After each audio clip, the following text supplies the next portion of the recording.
लोकेशणा की है लालसा।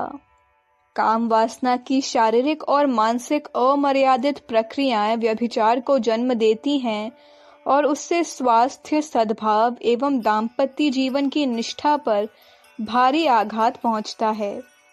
संतान का सद्गुणी होना बहुत कुछ इस बात पर निर्भर है कि पति पत्नी में हार्दिक प्रेम रहे। जिस दाम्पत्य जीवन में अविश्वास, संदेह, दुर्भाव एवं मनोमालिन्य बना रहेगा, वहां सुसंतति का जन्म कदापि संभव न होगा। चरित्र पर संदेह होना पति पत्नी के प्रेम एवं विश्वास में आग लगाने वाला पलीता है। एक नारी ब्रह्मचारी वाली कहावत में बहुत कुछ तथ्य है। नारी के लिए पति व्रत की जो महत्ता है, यही नर के लिए पत्नी व्रत की। रामायण में पतिव्रता के लिए यह धर्म बताया गया है कि वह अंध, बधिर, क्रोधी, अतिदीना जैसा पति मिलने पर संतुष्ट रहे और उसे ही ईश्वर की प्रतिमूर्ति समझकर सेवा करे। ठीक यही बात पति के लिए लागू होती है।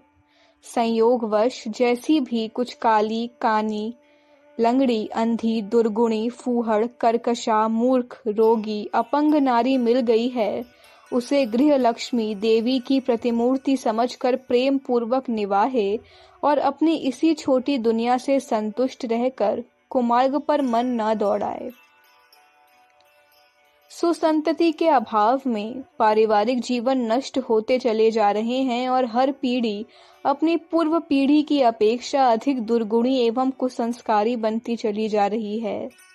यह असुरता के विकास का क्रम यदि इसी प्रकार चलता रहा तो हमारी सभ्यता और संस्कृति नष्ट होती ही चली जाएगी और सभ्य समाज के रचना के स्वप्न अधूरे ही पड़े रहेंगे।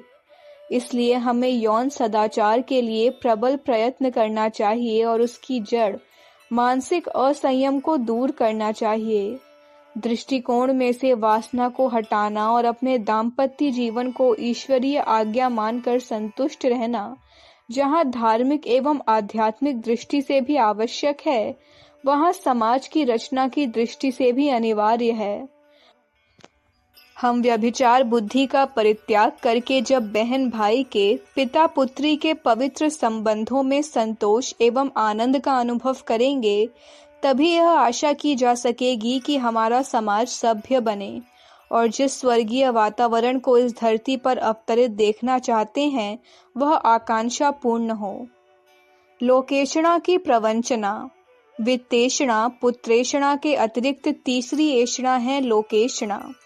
वाहवाही लूटने की, दूसरों के मुंह अपनी प्रशंसा सुनने की मानसिक दुर्बलता को लोकेशणा कहते हैं।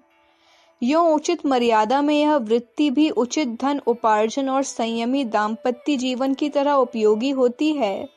इस आधार पर मनुष्य सत्कर्म करता है और अपने चरित्र को ऊंचा रखता है। बुराइयों से बचता और निंदा से डरता हुआ मर्यादा के अंदर रहना सीखता है। इस दृष्टि से यश कामना को उत्तम माना गया है, पर यह उत्तमता तभी तक स्थिर रहती है जब मनुष्य ईमानदारी से धन कमाने की तरह अपने उत्कृष्ट आचरण एवं श्रेष्ठ सत्कर्मों द्वारा उसे प्राप्त करने का प्रयत्न करता है। यदि अमीरी का रौब गांठ कर फिजूल खर्ची के द्वारा अपना बड़प्पन सिद्ध करके प्रशंसा प्राप्त करने का प्रयत्न किया जा रहा है, तो यह लोकेशणा निंदनीय भी है और अहितकर भी। कीमती कपड़े और जेवर। आज शेखी कोरी, बनावट, ढोंग, फैशन परस्ती और बड़प्पन दिखाने की बहुत होड़ चल रही है। इन बातों में लोग अपनी हैसियत से बहुत अधिक खर्च करते हैं। ठाठ बाट बनाने में अपनी गाढ़ी कमाई का अधिकांश भाग फूंक देते हैं। कीमती कपड़े पहनने की कोई उपयोगिता समझ में नहीं आती। शरीर ढकने के लिए सीधे सादे कपड़े पर्याप्त हैं, पर जब उनमें प्रचुर धन खर्च करके कीमती सूट और महंगी साड़ी पहनकर लोग बाजार में निकलते हैं, तो उनका उद्देश्य देखने वालों पर यह रौब गांठना होता है कि हम बहुत बड़े अमीर हैं। इसी प्रकार जेवर लादे फिरने का फूहड़पन भी इसी ओछी बुद्धि का परिचायक है कि लोग हमें धनी समझें। धनी होने का प्रमाण पत्र गले में लटकाए फिरने, हाथ पैरों में बांधे फिरने का फितूर ही जेवर पहनने की भोनी शक्ल बनाए फिरता है।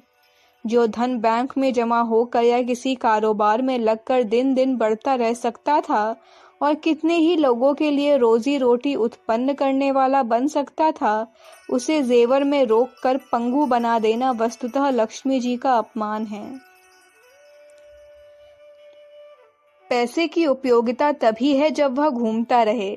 यदि उसे जमीन में गाड़ दिया जाए या जेवर जैसे दिन दिन घटने वाले, ईर्ष्या उत्पन्न करने वाले, अहंकार बढ़ाने वाले और चोर उचक्कों का मन ललचाने वाले व्यर्थ कामों में लगा दिया जाए, तो उसकी फिर क्या उपयोगिता रह जाती है। यह तो लक्ष्मी देवी के हाथ पैर तोड़कर उसे लुंज पुंज बना देने जैसा अनुपयुक्त कार्य हुआ। कीमती पोशाक न पहनकर यदि हम सादे कपड़े पहने तो यह हमारी सज्जनता और बुद्धिमत्ता का चिन्ह होगा। इस विभाग में बचा हुआ पैसा हम अपने और दूसरों के आवश्यक कार्यों में लगाकर अपनी दूरदर्शिता और भलमन साहत का परिचय दे सकते हैं। अहंता की पूर्ति के लिए विवाह शादियों में लोग अंधे होकर पैसे की होली जलाते हैं। उनका प्रयोजन शायद यही रहता होगा कि उत्सव में शामिल होने वाले अथवा दर्शक लोग इन पैसे की होली फूंकने वालों को अमीर समझकर उनकी प्रशंसा करें। मृत्यु भोज या अन्य बड़ी बड़ी दावतों के मूल में भी वाहवाही लूटने की मनोवृत्ति छिपी रहती है। दूसरों की तुलना में अपने को अधिक अमीर साबित करके अधिक वाहवाही लूटने के लिए अपना घर खाली कर डालते हैं, कर्जदार बन जाते हैं और कई बार तो मतवाले होकर इतना खर्च कर बैठते हैं कि पीछे उन्हें अपने आवश्यक कार्यों को ठीक तरह चलाने में भी कठिनाई अनुभव होने लगती है। मोटर, घोड़ा, गाड़ी, कोठी, बंगले, नौकर चाकर आदि का भारी सरंजाम आवश्यकताओं की पूर्ति के लिए नहीं, ठाठ बाट दिखाने और अमीरी प्रदर्शित करने के लिए जुटाया जाता है। बड़े आदमी बनने के शौक में जितनी फिजूल खर्ची इन कामों में की जाती है, उससे कहीं कम में काम चल सकता था।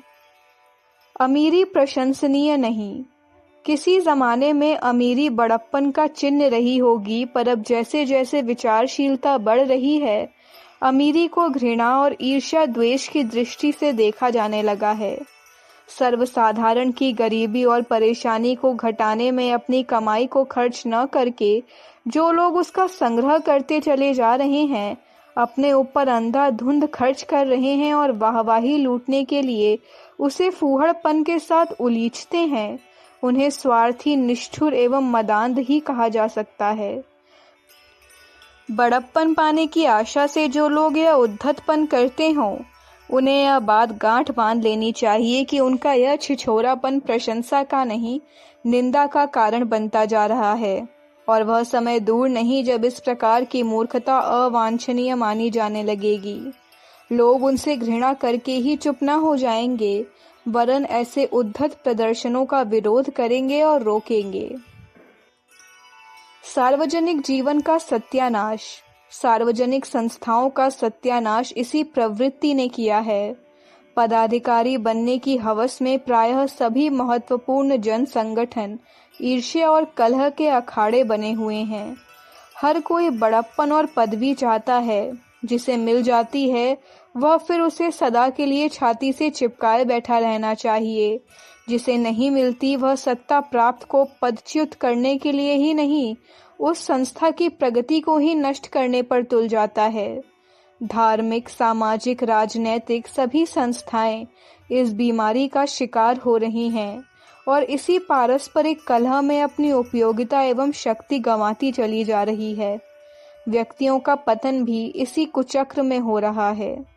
एक व्यक्ति स्वयं सत्ता हथियाने और अपने प्रतिद्वंदी को गिराने के लिए जितने हथकंडे प्रयोग करता है, जितने कुचक्र और षड्यंत्र बनाने में अपनी शक्ति खर्च करता है, उतनी ही यदि वह सच्चे मन से सच्ची सेवा करने में लगा दे तो लोक परलोक भी सुधरे, आत्मा को शांति भी मिले और जनता जनार्दन की कुछ ठोस सेवा भी बन पड़े। बड़े बनने के ओछे उपाय, प्रशंसा का उद्देश्य लेकर थोड़ा सा सेवा कार्य कर देने वाले, लंबे चौड़े लेक्चर झाड़ने वाले, बढ़ चढ़कर बातें बनाने वाले लोग अपने हथकंडों से बड़प्पन लूटने में सफल हो जाते हैं। यह सामाजिक जीवन के लिए एक खतरा है। राजनैतिक चुनावों में अयोग्य और अनुपयुक्त व्यक्ति भी केवल बड़प्पन प्राप्त करने के लिए उम्मीदवार खड़े हो जाते हैं और अंधाधुंध धन व्यय कर देते हैं। थोड़ा सा दान देकर अपने नाम पर पत्थर लगवाने की या नामवरी छपवाने की प्रवृत्ति निम्न कोटि की है। इसमें दान या सेवा का नहीं, प्रशंसा प्राप्त करने का अहंकार ही प्रधान है। अहंता को पाप माना गया है, पाप ही नहीं उसे पाप का मूल भी कहा गया है। पाप मूल अभिमान की उक्ति प्रसिद्ध है। यह पाप जहाँ भी रहेगा वहाँ सेवा क्या बन पड़ेगी, सत्कर्म कहाँ संभव होगा। नाम के भूखे पागल लोग जहाँ नाम नहीं मिलता वहाँ से खिसकने लगते हैं और वहाँ जोड़ तोड़ भिड़ाते हैं जहाँ किसी भी प्रकार उन्हें नामवरी प्राप्त हो। एक संस्था छोड़कर दूसरी में, दूसरी को छोड़ तीसरी में घुसते फिरने वाले लोग आमतौर से इसी मर्ज के मरीज होते हैं। सैद्धांतिक मतभेद के कारण तो कोई विरले ही इस प्रकार का परिवर्तन करते हैं। हमारा सार्वजनिक जीवन इस लोकेशना की दुष्प्रवृत्ति के कारण कितना गंदा और मलिन होता चला जा रहा है, यह देखकर भारी दुख होता है। स्वराज्य में विश्वास करने वाले राजनीतिक विचार के लोग जब स्वतंत्रता संग्राम में जुट पड़े तो उस संघबद्ध प्रयत्न ने एक चमत्कार उत्पन्न कर दिया। निस्वार्थता एवं संगठन का परिणाम सदा ही चमत्कारिक होता है। धार्मिक जगत में त्यागी समझे जाने वाले लोग यदि अपनी लोकेशना को त्याग कर सके होते तो भारत की धर्म प्रधान जनता को चारित्रिक दृष्टि से कहीं अधिक समुन्नत कर सकना बहुत ही सरल हो गया होता। धन और वासना का प्रलोभन छूट सकता है, पर लोकेशना तो सबसे प्रबल है। उसका लोभ त्यागी कहे जाने वाले लोगों से भी नहीं त्यागा जाता। मूक सेवा की महत्ता। हमें मूक सेवा को महत्व देना चाहिए। नींव के अज्ञात पत्थरों की छाती पर ही विशाल इमारतें तैयार होती हैं। इतिहास के पन्नों पर लाखों परमार्थियों में किसी एक का नाम संयोगवश आ पाता है। यदि सभी सज्जनों का नाम छापा जाने लगा तो दुनिया का सारा कागज इसी काम में समाप्त हो जाएगा। यह सोचकर हमें प्रशंसा की ओर से उदास ही नहीं रहना चाहिए, वरन उसको तिलांजलि भी देनी चाहिए। नामवरी के लिए जो लोग आतुर हैं, उनको निम्न स्तर का स्वार्थी ही माना जाना चाहिए। जो बदले की नियत से सत्कर्म कर रहा है वह व्यापारी है। पुण्य और परमार्थ को वाहवाही के लिए बेच देने वाले व्यापारी हीरा बेचकर कांच खरीदने वाले मूर्ख की तरह है। जिसने प्रशंसा प्राप्त कर ली उसे पुण्य फल नाम की और कोई चीज मिलने वाली नहीं है। दोहरी कीमत वसूल नहीं की जा सकती। अहंकार को तृप्त करने के लिए प्रशंसा प्राप्त कर लेने के बाद किसी को यह आशा न करनी चाहिए कि इस कार्य में उसे परमार्थ का दोहरा लाभ भी मिल जाएगा। प्राचीन काल में गुप्त दान की बड़ी महत्ता थी। बाइबल में कहा गया है कि तू दाहिने हाथ से दान इस प्रकार कर कि तेरा बायां हाथ भी न जानने पावे। पुण्य और पाप का जितना बखान होता है उतना ही वह घट जाता है। लोकेशना का लोभी ईश्वर का प्यारा नहीं हो सकता। प्रभु को तो निरभिमानता ही प्रिय है। 18 पुराण विभिन्न काल में विभिन्न व्यक्तियों के द्वारा लिखे गए हैं, पर उनमें से किसी ने भी अपना नाम न देकर व्यास जी को ही उसकी रचना का श्रेय दिया है। तुलसीकृत रामायण में कई व्यक्तियों ने अपनी कृतियों के छेपक लगाए, पर उसमें अपना नहीं तुलसीदास जी का ही नाम रखा। प्राचीन काल में नाम से बेचने की प्रवृत्ति थी। लोग नाम को नहीं काम को महत्व देते थे। सत्कर्म करने से आत्मा में जो संतोष उत्पन्न होता है और समीपवर्ती लोगों में जो गहरी श्रद्धा उत्पन्न होती है, उतना ही लाभ प्राप्त करके प्रत्येक सत्कर्म प्रेमी को संतुष्ट हो जाना चाहिए। सेवा का यही परिपूर्ण पुरस्कार है। आत्मसंतोष के लिए सत्कर्म, वाहवाही और नामवरी के लिए ओछे उपायों का अवलंबन करना उतना ही हेय है जितना धन और वासना की पूर्ति अनैतिक उपायों से करना। इस मानसिक दुर्बलता ने समाज का अन्य किसी भी भयंकर बुराई से कम अहित नहीं किया है। सभ्य समाज की रचना के 3 प्रमुख आधारों में हमें सज्जनता का श्रेय प्राप्त करने का प्रयत्न करना चाहिए और हत्यारी लोकेचना से दूर रहना चाहिए। आज महत्वाकांक्षाओं की आग में सारी दुनिया जल रही है। उन्नति के नाम पर प्रगति की अभिलाषा से बुरे बुरे दुष्कर्म करने में संलग्न है। हमें संतोष का अमृत पीना और पिलाना चाहिए और यह समझना तथा समझाना चाहिए कि वाहवाही व्यर्थ है। आत्म संतोष के लिए श्रद्धा पूर्वक सत्कर्म करते रहना ही श्रेष्ठ है। उसी में अपना और सबका कल्याण समाया हुआ है। अखंड ज्योति, जुलाई 1962, पृष्ठ संख्या 31, 32, 33, 34। हमारे YouTube चैनल विचार क्रांति दूत अखंड ज्योति पत्रिका को सब्सक्राइब करें एवं अगली वीडियोस प्राप्त करने के लिए बेल आइकन दबाएं। धन्यवाद।